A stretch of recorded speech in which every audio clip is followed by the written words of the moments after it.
Have a question about the 2019 novel coronavirus, 2019 nCoV. Ask us here.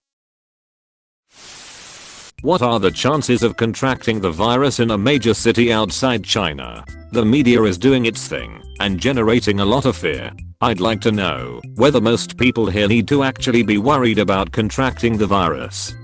Very unlikely in a developed country. Quarantine procedures are very effective and people who may have been affected aren't contacted or notified to watch their health. If you're in developing country it's difficult to tell, but your chance of contracting the virus is much higher because the people who already have the virus have likely not be isolated, thus you may get it from them. Overall your chance of contracting corona is quite low. Just take safety precautions such as staying away from people who seem sick. Sanitize your hands and eating surfaces. The problem will be when people show little symptoms like the first German case and just treat it as having a common cold. At that stage transmission will just go crazy and cause severe problems in some, while none in others.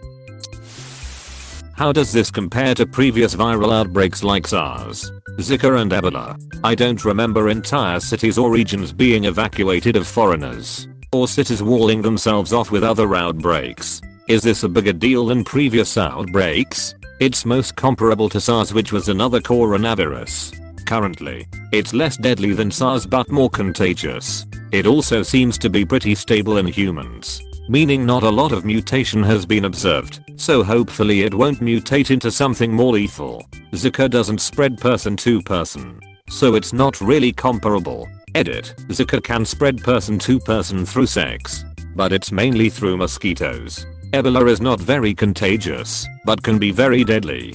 Wait, so if coronavirus is the scientific term, why hasn't it got a name to plaster on the breaking news scroll bar? The name the public health community has given it is 2019 nCoV, meaning 2019 novel coronavirus.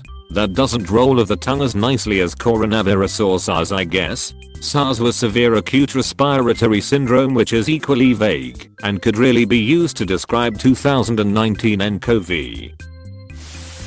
Is it true that this is very contagious? I'm reading that the virus size is large and droplets in the air fall to the ground or surfaces quickly, so it's not as contagious as if the virus were smaller and would stay in the air longer. Are people correct in saying this is very contagious? What is correct? The virus has a larger shedding period in an infected individual relative to your basic common cold viruses. That means that a person infected is able to infect other people over a longer period of time. There is currently belief that someone infected with the present coronavirus is shedding the virus even before he starts having symptoms. As you can imagine, that makes the virus a lot more contagious because someone may not know they are at risk of infecting someone else.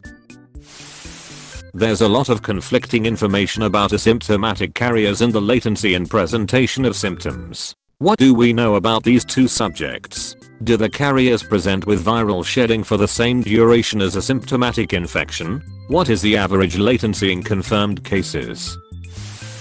In the context of outbreaks like this, you sometimes hear things along the lines of governments are working on a plan how to deal with this virus. Wouldn't there already be plans in place for pandemics that just need to be minimally adjusted to the properties of the exact virus involved? Yes. And it's called WHO. They're always monitoring for new diseases and are ready to create plans for different diseases as they rise. It's just kinda hard to plan how you will deal with an unknown infection before you actually know what you're going to have to deal with. How can you tell the difference between being a bit ill/sick and having the coronavirus? Are there any obvious signs that separate it from traditional flu? Are there any obvious signs that separate it from traditional flu? Yes. Actually, the majority of cases so far have resulted in a fever followed by a cough followed by shortness of breath, but rarely sniffles or sneezing. If your symptoms are predominantly a stuffed nose and sneezing, which are typically the first symptoms of a cold or flu, then you likely don't have the coronavirus. None of the 99 patients from the original study of hospitalized patients had a runny nose or sneezing as their first symptom. Most of them didn't have it at all. What's the deal with that paper finding HIV genes in the coronavirus? Assuming that the results of that paper are true, does that make it harder to fight? Does it make it easier to spread? Does it make it more lethal?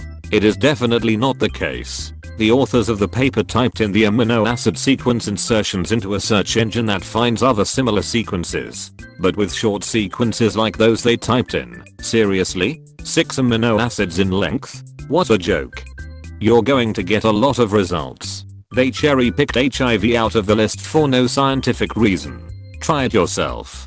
Here's the link. Just type your amino acid sequence of interest in. You'll find a lot of results. And a lot of noise. https blast nkb nlm ni gov/blast CGI program equals blastp and page underscore type equals blastsearch and link underscore loc equals blasthomeit is a travesty that paper has been promoted and shared by someone with a very large audience and no virology expertise, fueling the fire of conspiracy theorists. Also it, like anything uploaded to bioarchive, was not peer reviewed. Edit. P.S. Thanks for the gold. I've heard tell of permanent lung damage in regards to this coronavirus. What exactly does that entail, and is that an aspect unique to this strain of coronavirus? i.e., was this also an issue with SARS, and we just didn't hear so much about, or perhaps don't remember as prominently? 2019 nCoV seems to be causing pneumonia in some infected individuals. Pneumonia is known to be able to cause permanent lung damage. SARS was also known to cause pneumonia, both direct viral and secondary bacterial, which would also lead to the possibility of permanent lung damage. Edit. Please note that permanent lung damage from pneumonia is rare, but possible.